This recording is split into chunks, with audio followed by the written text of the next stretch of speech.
माघ महीने की शिवरात्रि भी और माघ महीने की प्रदोष भी, और माघ महीने का प्रदोष के दिन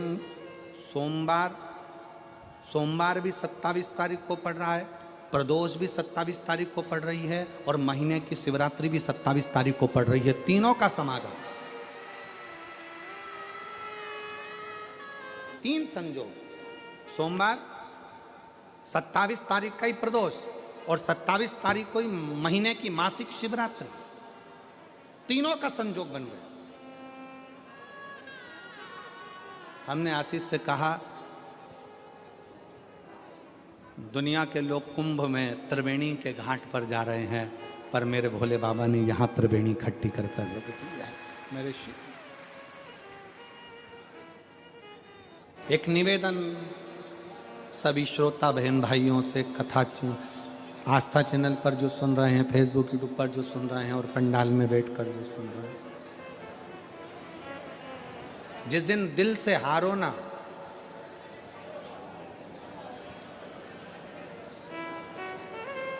थोड़ी तकलीफों में अगर घिर जाओ, तकलीफें आ जाए, कष्ट आ जाए, तकलीफें जिस दिन तुम्हारे भीतर बहुत ज़्यादा मात्रा में आ जाए, उस दिन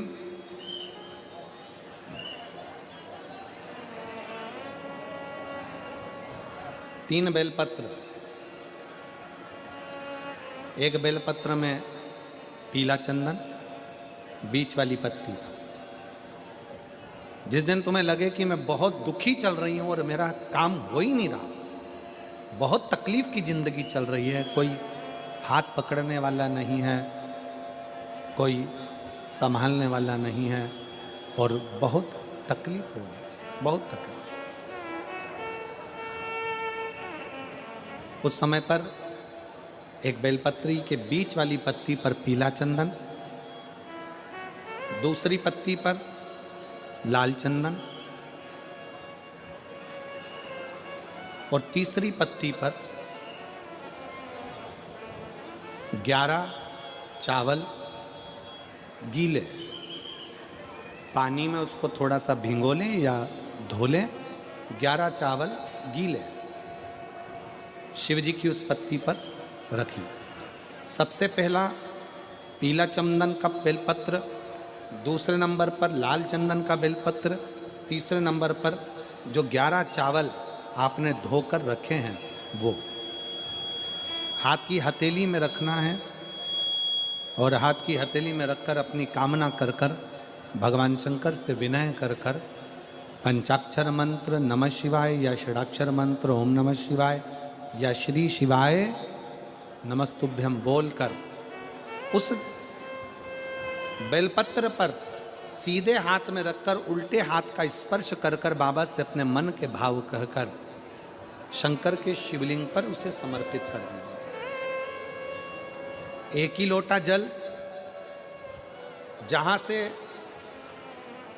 जल बहता है अशोक सुंदरी वाली जगह, एक ही लोटा जल, जहां से जल बहता है उस जल बहने वाली जगह पर 3 बार उस जल को अपनी कामना कर कर श्री शिवाय नमस्तुभ्यम या पंचाक्षर मंत्र या षडाक्षर मंत्र बोलकर 3 बार उस स्थान पर गिरा दीजिए। गिराने के बाद में बाबा से विनय कर कर अक्षत वाली जो बेलपत्र है, एक बेलपत्र और एक अक्षत उसमें से अपने लिए लेकर आ जाओ। उसको 2 महीना 3 महीना अपने घर में रखिए। जितना भी दुख है धीरे धीरे बाबा समाप्त कर कर खुशियां घर में लेकर आता ही है। दुख समाप्त होगा, खुशियां घर में आएगी जरूर।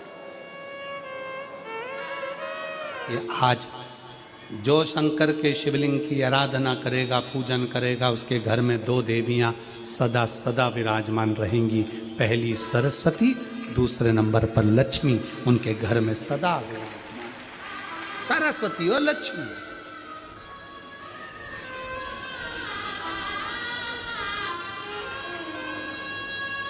एक देवी का फूल होता है, शायद मुझे उम्मीद है कि आप सब जानते होंगे।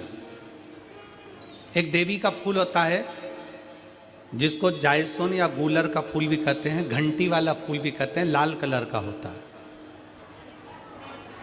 काय का बोलते हैं इधर? गुड़ल, गुड़र का फूल, जायसवान का फूल लाल कलर का होता है, जिसमें घंटी निकली रहती है एक छोटी सी, उसमें पीले पीले पीले पीले दाने रहते हैं।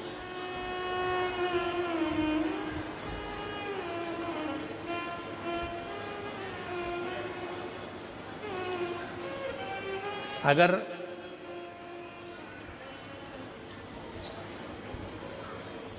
मान लो कोई बेटा बेटी, कोई लड़का लड़कियां, कोई बेटा बेटी, नवयुवक बच्चे या बहुएं या कोई अन्य व्यक्ति भी कोई कार्य चालू कर रहा है, मान लो कोई कार्य आप चालू कर रहे हैं, एजुकेशन के लिए बढ़ रहे हैं, या आपने कोई लक्ष्य बनाया है कि मुझे इस कंपटीशन एग्जाम में बैठना है, इस कंपटीशन एग्जाम में बैठना है और मेरा इसमें पास होना जरूरी है, और मैं जो चीज पढ़ती हूं ना मैं भूल जाती हूं, मैं अध्ययन करता हूं और भूल जाता हूं। कई माताएं भी ऐसी हैं 40, 45, 50 साल, 60 साल की हो गई, 60, 70 साल की हो रही हैं, कई बार कह देती हैं मेरी याददाश्त ठीक नहीं है, मैं कोई सामान रखती हूँ भूल जाती हूँ, मेरी याददाश्त में नहीं रहती। कोई भाई भाई लोग कह देते हैं मेरी याददाश्त में नहीं रहता, भूल जाता हूँ। कोई कहकर गया मुझसे बात कर लेना और मैं भूल गया कि मेरे को उससे बात करना था। कई बार मुझे मनी मंजिल तक पहुंचना है। तो शिव महापुराण की कथा कहती है आप अपने परिश्रम को 4 गुना बढ़ाओ, मेहनत 4 गुना करो, पढ़ाई 4 गुना करो, अध्ययन 4 गुना करो, दिन रात एक कर दो। और साथ में जो अशोक सुंदरी की जगह है, ये शिवलिंग समझ लेना जरा, ये जलाधारी पार्वती जी का हस्त कमल, ये शिवलिंग, ये जलाधारी, और यहाँ से जल बहता है। राइट में गणेश जी, लेफ्ट में कार्तिकेय जी, और बीच में जम के बोलो जरा अशोक सुंदरी। ये बीच की जगह जो घंटी वाला फूल होता है, जिसको आप लोग जायसवान बोलें कि आपके क्षेत्र में गुलर बोलें, देवी जी को चढ़ता है। देवी जी का अति प्रिय पुष्प है, माता रानी का वो लाल पुष्प अति प्रिय। उसी पुष्प को ये बेलपत्र की जो डंडी होती है, बेलपत्र की जो डंडी का भाग होता है, उस घंटी का भाग उसी डंडी की ओर होना चाहिए। जैसे फूल की जो अंदर की घंटी जो निकली हुई है, उसका भाग ऐसा डंडी की ओर होना चाहिए। मतलब आपको बेलपत्री पर ये फूल को इस तरह से रखना पड़ेगा, मतलब उसका जो घंटी का भाग है। हाँ लाइए जरा फूल लाओ, जेरा फूल मिल गया वो।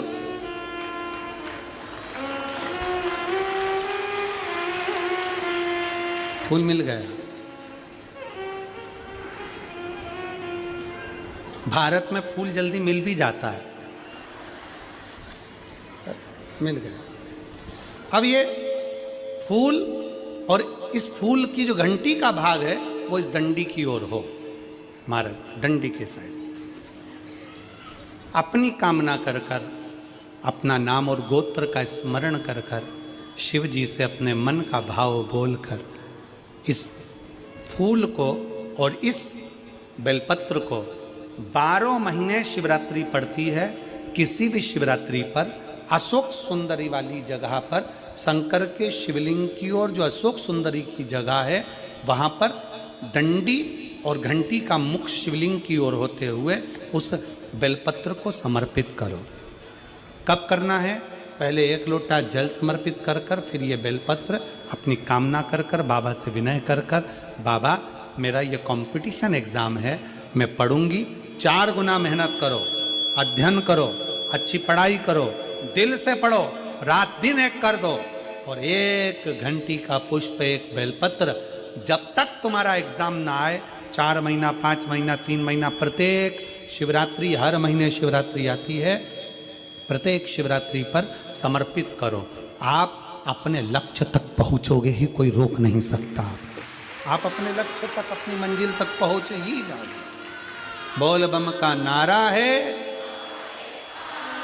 बेटा बेटियों का विवाह नहीं होता, उन बेटा बेटियों के लिए मान लो अगर कोई ग्रह ऐसे हो गए कि भाई संबंध टूट गया और संबंध टूटने के बाद तलाक हो गया, होने के बाद दूसरा विवाह ही नहीं हो रहा, संबंध टूटने के बाद मंगल विवाह दूसरा हो ही नहीं रहा,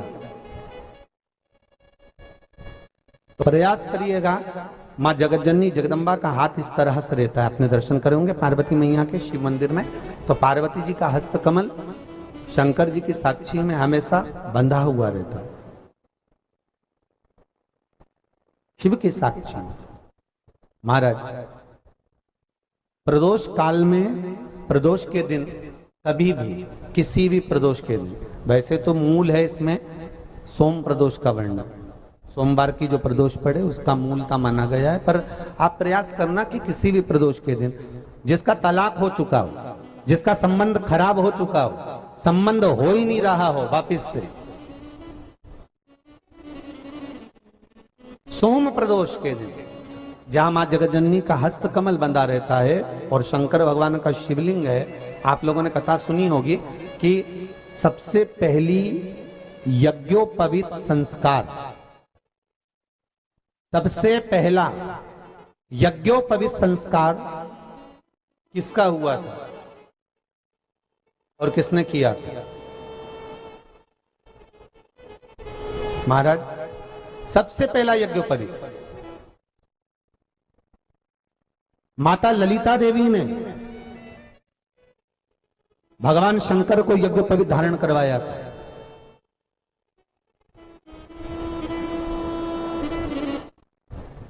मां ललिता देवी ने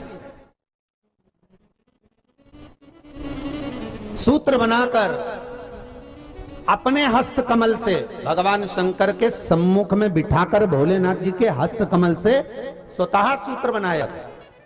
भगवान शंकर प्रसन्न हो गए थे, बहुत प्रसन्न भोलेनाथ जी, इसलिए शंकर भगवान ने ललिता देवी को 2 वर दिए थे, एक किसी का अश्रु नहीं देखूंगा, दूसरा जो यज्ञोपवीत समित समर्पित करेगा, यज्ञोपवीत का भाव जो मुझे देगा उसके जीवन में बाधाओं को हर लूंगा। इसलिए आज भी हिंदू धर्म में देवताओं को जो यज्ञोपवीत चढ़ाया जाता है वो उलझा हुआ नहीं होना चाहिए। देवताओं को जो यज्ञोपवीत चढ़ता है उसको सुलझा कर चढ़ाया जाता है, समर्पित करेगा। अब कई विद्वान ब्राह्मण ऐसा कैसे यज्ञोपवीत में हल्दी लगाकर छोड़वा देते हैं, परंतु वो उलझा हुआ रहता है, वो सुलझा हुआ अगर चढ़ाएगा तो जो जजमान पूजन कर रहा है, जो जजमान पूजन में लगा हुआ है, उसको पूर्ण फल की अनुभूति हो, पूर्ण फल का प्राप्ति हो और ब्राह्मण भी बंधन से मुक्त हो।